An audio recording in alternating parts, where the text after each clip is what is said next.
there have been reports that like Israel turned back on the water, so to speak, in Gaza. What are you hearing about that? And then maybe can you explain like resources in general in a place that you lived in for a time and Sure. that Yeah. you know of deeply?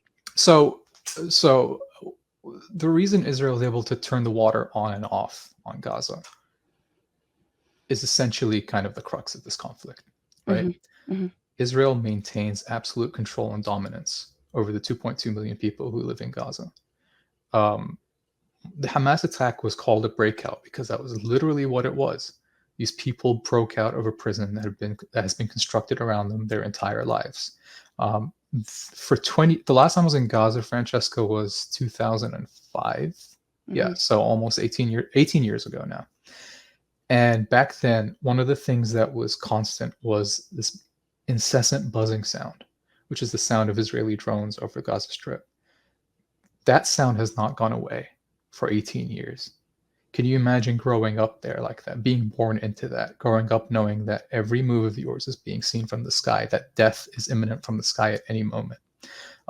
You cannot leave Gaza if you want to travel freely. Electricity there hasn't been 24 hours of electricity in more than 18 years in Gaza. And that is a deliberate policy by the Israeli state to keep people just above survival levels, right?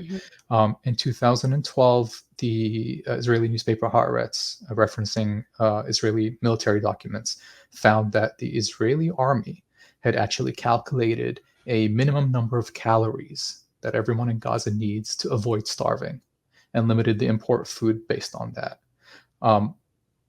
This is stuff that's been happening for decades. It's not stuff that started last week. It's not even stuff that the Palestinians are responding to because they happened just the last year or so.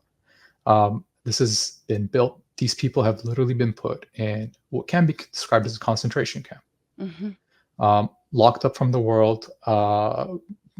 The borders topped with remote machine guns, right, that are controlled from miles away. People just can turn on the bullets or pull the trigger from a video console miles away. We're talking about the bombing of hospitals. Hospitals in Gaza have had to make do without essential medicines for the last 20 years, or 16 years, since this blockade began. Because of the blockade, right? Absolutely. Which has been, there have been demonstrations, peaceful protests, stop the siege, the Gaza flotilla, remember that? Gaza flotilla, the Great March of Return in 2018, when every Friday, thousands of Palestinians marched peacefully to the border, demanding, the lifting of the siege and the right for them to return to their homes that are now in Israel across the fence, and were met by sniper fire. Hundreds of people were killed, 6,000 people injured, many of them made permanently disabled.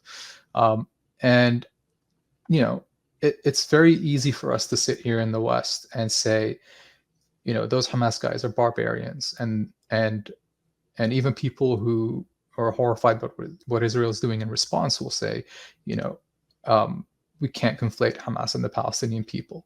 The problem with that logic is that when Hamas launched their attack, and you can absolutely abhor the specific tactics, especially when it came to women, children, civilians who were killed or kidnapped, they were very clear about what their intention was and why they did what they did, right? And it was because, as they said, we have tried diplomatic solutions in the past and been rebuffed. We've tried peaceful protest and been rebuffed. The siege is not being lifted. Our prisoners are not being released.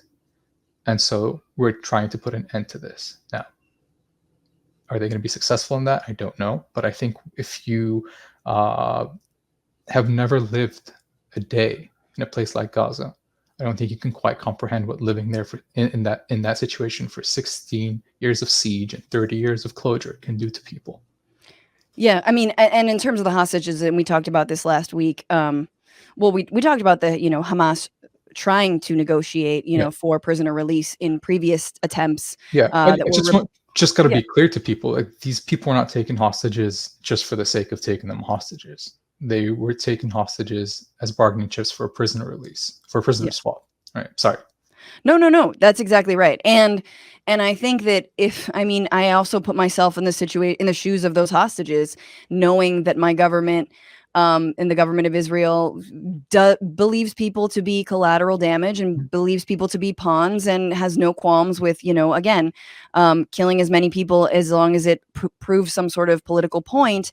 And I'd be terrified. And a lot of them and their family members have spoken out about why isn't Israel doing everything in its power to try and negotiate and get them back instead of, completely indiscriminately bombing, which will ensure that they will die. And we're talking about, it's like almost 200 hostages? Yeah, around 200, according to Hamas. I think the Israelis haven't given an official figure on their end. Yeah. Sure.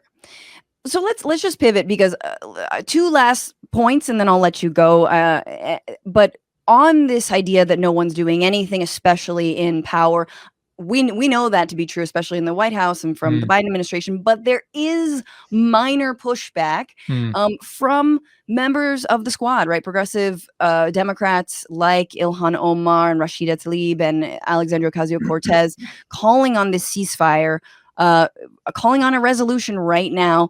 Cori Bush, André Carson, Tlaib, Summer Lee, love Summer Lee, Delia Ramirez, alongside Jamal Bowman, Bonnie Coleman, Shui Garcia, just Ayanna Pressley, Nydia Velasquez. So this is huge, asking President Biden to please call for an immediate de-escalation. Meanwhile, we know that internal memos from the Biden administration says you are not to utter the word ceasefire or de-escalation. Now you have Biden going to Tel Aviv, I believe today, to do what? I honestly do not know. I think even if Biden were to put himself in Gaza, the Israeli military would not discriminate.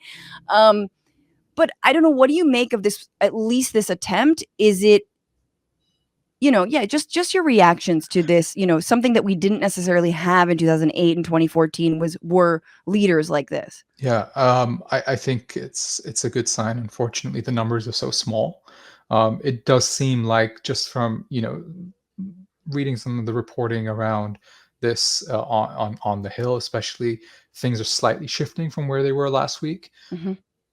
Unfortunately, the rate of killing is so high that we need a ceasefire yesterday, not today, not tomorrow. Sorry. So, it's commendable that people are calling for ceasefires, but I mean, all you have to do is look at the TV and see the images coming out of there and realize that, it's the least you can do morally. There's been a lot of talk from the Biden administration about, negotiating with Israel to set up safe humanitarian corridors.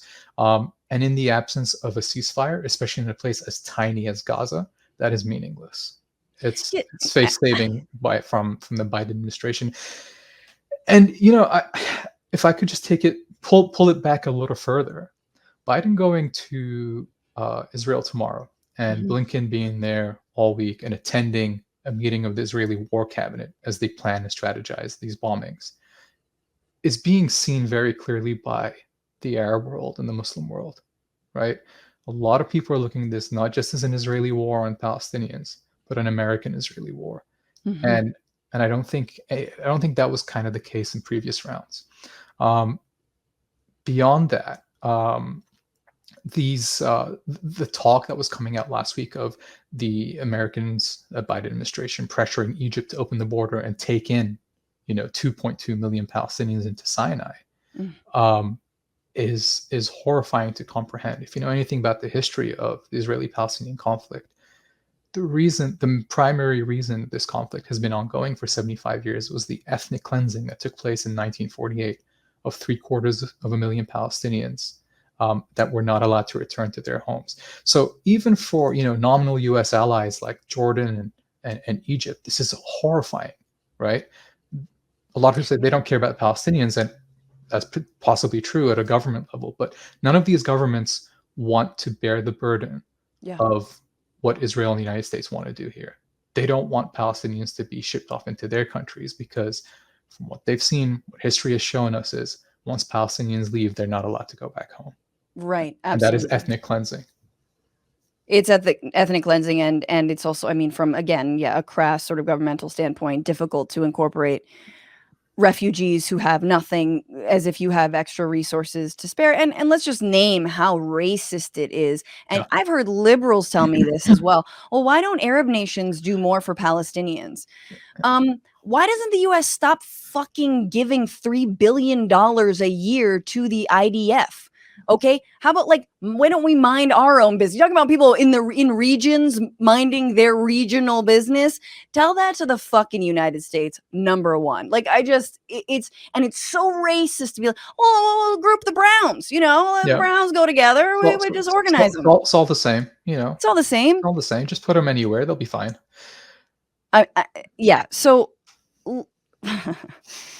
let's leave Biden aside. The guy is a massive disappointment and failure at a time when, like, domestically he was enjoying support. Now you have especially young people in this country, and a lot of young Jews who are speaking out against this. I did want to just play this video and then get your reaction to some of the progressive movement in an anti-Zionist Jewish sort of resurgence here in the US. I'm here as a Jew to say that we urgently call on all people of conscience. We call on the White House, we call on Congress to do everything to end the genocide that is currently unfolding in Gaza right now.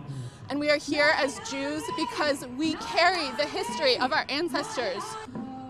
This moment is crystal clear. We are seeing unbelievable human suffering and loss of life. It is an atrocity what is happening, and we refuse to let our grief be used as a weapon. The way out is not more death. The way to heal from grief is not more grief. So that If Not Now is leading massive mobilizations in DC. Jewish Voice for Peace is also joining them. This is in lieu of our government doing literally fucking anything to help the ceasefire is the call here, which is the most centrist. I mean, it's literally like, just please stop it. But maybe give me your reactions. I've talked a lot about sort of the more liberal Zionists and kind of like, well, this is what you got to do. But there more and more are young Jews who are standing up against what is happening in Gaza. I think as horrifying as all this is from a historical point of view, I think people like the ones that you just played in that clip probably comprehend better than a lot of pundits and a lot of people who are just watching from the sidelines the historical horror of a state committing genocide in the name of Jewish people. Mm-hmm. Right? I think we're not supposed to point that out, though. I mean, right? Like, we're not supposed to say, hey, kind of feels like the ghetto that you've created in Gaza looks a little similar to the atrocities carried out by the Nazi regime. You're not supposed to, obviously. And again, these young Jews, I think, are pointing that out, very rightly so. Yeah. And I can imagine, like, in a moment like this, it must be very difficult to kind of stand up against the mainstream of your own community and say, this is wrong and this is being done in our name and we have to stop it. But I think it's more urgent than ever that people find their voice in that sense, because otherwise we're seeing people justify and celebrate the bombing of hospitals like we saw today. And I also feel like, I hope that this translates into, we talk about like the squad standing up to this. I know, Safin, that at a time, like, I think a lot of Palestinian Americans, I think a lot of Arab Americans are probably feeling, I mean, I'm just saying, but we've been around. I've been around when these wars pop off and these things happen, and it's like there's just so much demoralization in the Arab American community, and rightly so, in the Muslim American community, and rightly so. But I want to say that I hope that we fucking like block out all the warmongers and focus on how we can actually take the reins of power. That, like, people like Rashida, people like Ilhan, people, are representing this community that deserves to be represented, as well as the progressive Jewish community that deserves to be represented and does not feel that allegiance with Israel. And so I feel like at once we are in one of the darkest moments of this occupation, but then also I see rays of light if we can get our wits about us and really resist. I see a political turnover in this country, but that's just me. I'm an eternal optimist, but I'm talking to a Palestinian who's seen a lot. Well, Yeah. I was listening to an interview with a former colleague of mine from Ramallah yesterday, and she was saying, look, to be born a Palestinian is to be born an optimist. It's in the manual. We got to keep hope, because otherwise, despair is going to take over. And these are genuinely some of the darkest times I've ever experienced as a Palestinian, and I'm not even there, right?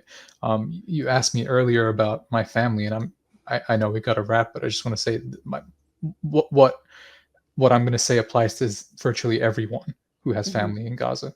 We don't know where they are. We don't know. All we know is they're homeless. They're several of the houses belonging to members of my family have been bombed.